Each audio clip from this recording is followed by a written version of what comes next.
Many of you received an email that I sent last week, or you saw perhaps that same letter that was posted on our website outlining some of the factors that our church leaders are considering as we make plans for returning to worship in person.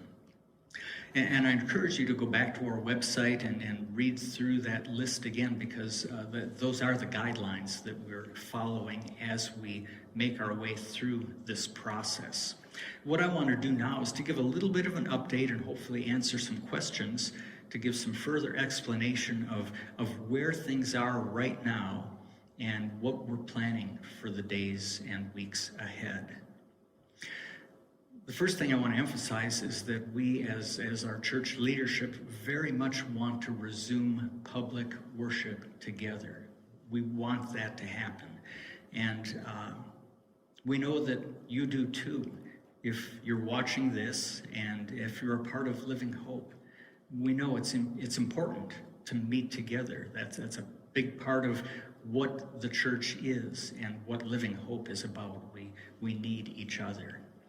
So the question is, when can that happen? And again, our leadership is committed to meeting together publicly as soon as we can do so with a reasonable level of confidence that we can provide two things. And that's what I want to talk about for a little while right now. The first thing that we need to provide is an environment that is as safe as we can make it. And the second thing we want to be able to provide is a worship experience that is better than what we can provide online as we're doing right now. So let me talk for just a minute about making the environment as safe as we can make it. We know that we can never guarantee absolute safety in any place. No one can do that. But there are steps that we can take, things like how our facility is set up physically and how to allow adequate distance between ourselves and to encourage traffic flow within the building. Thinking through what things need to be cleaned and disinfected and how that will happen. So those are the kinds of things that we're already working on right now in order to be ready when we do set a date, so that we'll be able to set a date and say, we're already ready for that to happen. That's our commitment to providing as safe an environment as we can. The second thing that we want to provide is a little bit more complicated than that. When we worship again in person, we want that worship experience to be better than what we can do online right now. We know that worshiping together online isn't the same as being together. But we also recognize that providing a better worship experience in person would be very challenging right now because of some of the limitations and restrictions that would need to be followed. Things like, what do we do when we can't provide child care? Or when most of the recommendations would limit singing together as a part of our worship. Those are the things that we're still researching and wrestling with and trying to figure out. In the letter that I sent out last week, we addressed two different kinds of guidelines that are out there for us as churches to follow. One kind of guideline is the ones that are imposed as legal requirements.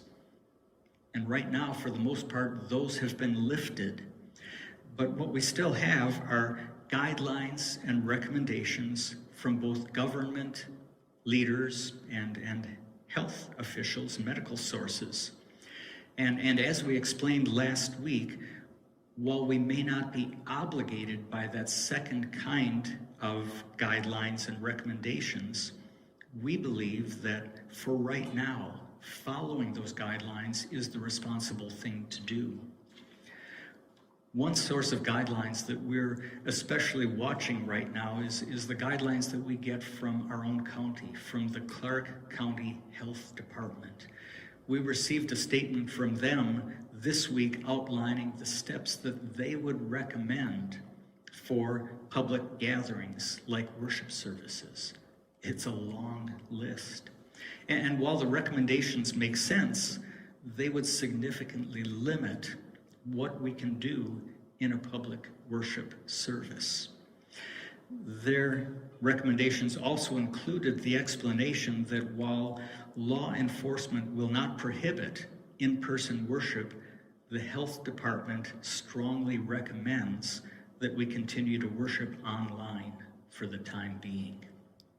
So based on all of those factors, and now that much of our state is in the process of reopening, our leadership believes that the best course of action for us to follow right now is to wait a couple weeks and then evaluate what happens by way of infection rates and possible revisions to the guidelines and the recommendations that are out there. And at whatever point we believe that it makes sense to resume public worship, our plan is to have things in place so that we can move quickly when it's the right time for us to begin meeting together publicly. When that happens, we'll communicate, and we'll communicate along the way to let you know what to expect, what it'll look like, and when that will happen. Of course, we recognize this is not the only course of action that we could follow. Different churches are looking at the same information and deciding something different. Like everyone else, we're trying to figure this out as we go.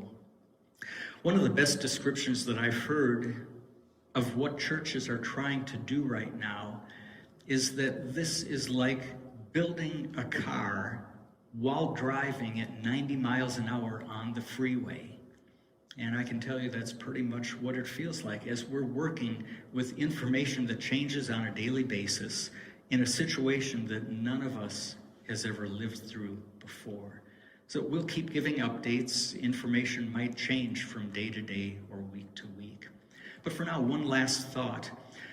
No matter when we resume public worship, we know that some of you will not feel comfortable returning right away, and that's okay.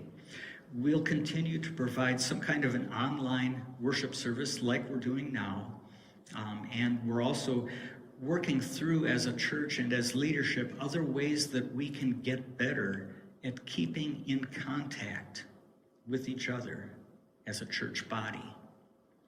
We also know that some of you don't want to wait at all. You're ready to start weeks ago, and that's okay too. But we're not there yet as a church body. And so we ask you to be patient. As you feel safe and as guidelines allow, you might want to gather with a few other, your family or close friends, maybe meet together outdoors and watch our worship service together. There's a lot of different things that all of us can do. And wherever you are on the spectrum, from let's get going now to the other end, maybe we should wait longer. Wherever you are on that spectrum, let's be sure to treat each other with respect, and let's extend grace to those who are in a different place.